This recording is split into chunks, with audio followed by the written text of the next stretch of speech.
जय श्री कृष्ण साथियों, कैसे हो आप सब। उम्मीद है आप सब खुश और मस्त होंगे। साथियों, हमारे YouTube channel time of mythology में आपका एक बार फिर दिल से स्वागत है। साथियों, रामायण की कथा के कई सारे संस्करण उपलब्ध हैं, लेकिन उस काल का सही वर्णन महर्षि वाल्मीकि द्वारा रची गई वाल्मीकि रामायण में ही मिलता है। वाल्मीकि रामायण के बाद श्री राम एवं माता सीता के जीवन के सफर को अन्य कई ऋषि विद्वानों ने अपने अनुसार लिखने की सोची। फलस्वरूप कई सारे ग्रंथों उपग्रंथों का जन्म हुआ। इसमें असल वाल्मीकि रामायण में बताए गए कई तथ्य तो मौजूद होते हैं, लेकिन कुछ रामायण प्रसंगों को कहानी का रूप देते हुए बदल दिया जाता है। इन सभी ग्रंथों में राम एवं सीता के मिलने से लेकर वनवास एवं रावण के अंत की कथा अवश्य होती है, लेकिन इसके बीच कई सारी ऐसी कहानियां जोड़ दी गई हैं जिनका प्रमाण कहीं भी नहीं मिलता है। जैसे आनंद रामायण के अनुसार श्री राम एक कठोर राजा थे।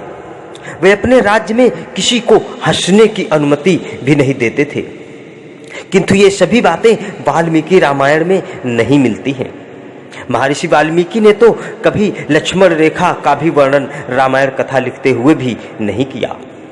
रामायण काल के जिस प्रसंग की आज हम यहाँ चर्चा करने जा रहे हैं, वह श्री राम एवं सीता जी और लक्ष्मण के वनवास से वापस अयोध्या आने के बाद की घटना पर आधारित है। यह वह समय है जब श्री राम एवं सीता को पहली बार पता चलता है कि वे माता पिता बनने वाले हैं। जिसके बाद क्या होता है, आइए जानते हैं इस छोटे से वीडियो के माध्यम से। लेकिन इससे पहले आप लोगों ने अगर अभी तक हमारे चैनल को सब्सक्राइब नहीं किया है तो अपना थोड़ा सा प्यार और सपोर्ट देते हुए हमारे चैनल को सब्सक्राइब जरूर कर लीजिए और बेल आइकन को भी ऑल सेलेक्ट कर लीजिए, ताकि ऐसी ही पौराणिक जानकारियां आप तक आसानी से पहुंचती रहें। धन्यवाद। साथियों, यह सूचना मिलने पर कि सीता जी गर्भवती हैं तो पूरे महल में खुशियों का माहौल बन गया।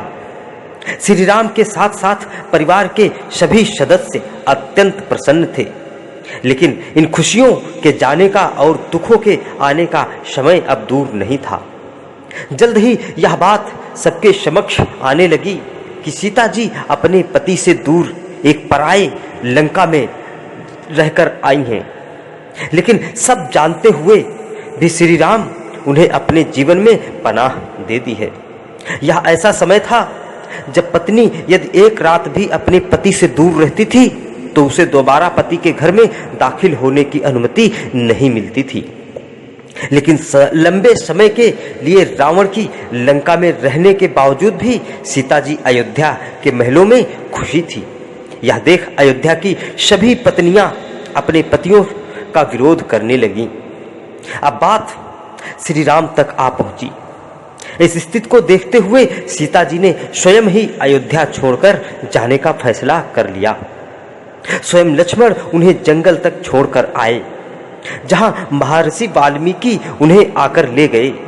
उस समय सीता जी गर्भवती थी। यह ऐसा समय था जब उन्हें श्री राम की सबसे अधिक आवश्यकता थी, लेकिन प्रजा का दुख देखते हुए उन्होंने महर्षि वाल्मीकि के आश्रम में एक आम सन्यासिनी बनने का निर्णय ले लिया। आश्रम में रहकर महर्षि वाल्मीकि ने उन्हें अयोध्या की सभी बातें भुलाकर एक सामान्य जीवन व्यतीत करने की सलाह दी कि तभी वे अपने दर्द से बाहर आ सकेंगी। कई दिन बीत गए, कुछ महीनों में भी तब्दील हो गए। वह समय बेहद समीप आ गया जब सीता जी एक संतान को जन्म देने वाली थी। कहा जाता है कि सीता जी के अयोध्या छोड़ देने के बाद श्री राम ने राज्य तो बाखूबी संभाला, लेकिन वे अंदर से दुखी रहने लगे थे। यह भी कहा जाता है कि श्री राम सीता जी की चारपाई की ऊंचाई से भी नीचे सोया करते थे। कुछ और दिन बीते और महर्षि वाल्मीकि आश्रम में नन्हे बच्चे की किलकारी गूंज उठी। सीता जी ने एक सुंदर बालक को जन्म दिया। वाल्मीकि जी के साथ आश्रम में सभी लोग प्रसन्नता से भर गए। सीता जी द्वारा संतान को जन्म देने की घटना से संबंधित कई कहानियां प्रचलित हैं। लोक कथाओं के अनुसार तो सीता जी ने एक साथ 2 बालकों को जन्म दिया था, लेकिन महर्षि वाल्मीकि द्वारा रची गई रामायण में इसका उल्लेख नहीं मिलता है। इस बात का कोई प्रमाण नहीं दिया जा सकता, बल्कि एक अन्य कथा के अनुसार कुश के जन्म की बात बताई जाती है। जिस पुत्र को सीता जी ने जन्म दिया था उसका नाम लव रखा गया। लव के जन्म के बाद सीता जी का अधिकतम समय उनके पालन पोषण में गुजरा। आश्रम के अन्य लोग भी उनका ध्यान रखते थे, सीता जी की मदद किया करते थे।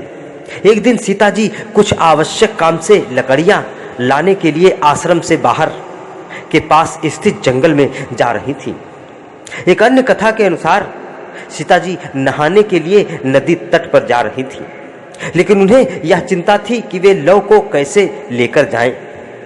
निकलते हुए उन्होंने वाल्मीकि जी को कुछ कार्य करते हुए देखा तो उन्होंने उनसे लव पर नजर रखने को कहा। सिर हिलाते हुए जवाब में हाँ कहकर वाल्मीकि जी ने लव को अपने पास बैठने को कह दिया। लेकिन जैसे ही सीता जी कुछ आगे बढ़ी तो उन्होंने देखा कि महर्षि जी का ध्यान केवल अपने कार्य में है और वे लव की ओर देख भी नहीं रहे हैं। इसीलिए सीता जी ने लव को साथ ही ले जाने का निर्णय ले लिया। लेकिन जब उन्होंने लव को उठाया तो महर्षि जी ने यह दृश्य नहीं देखा। कुछ देर बाद जब महर्षि ने इधर उधर देखा तो उन्हें लव दिखाई नहीं दिए और उन्हें यह भय हुआ कि हो न हो लव कहीं चला गया होगा और किसी जानवर का शिकार हो गया होगा।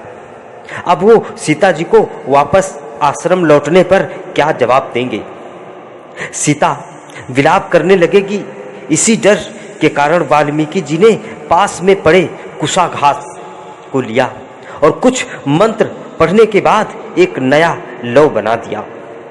यह लव हुबहू पहले के जैसे लव की तरह ही दिखता था।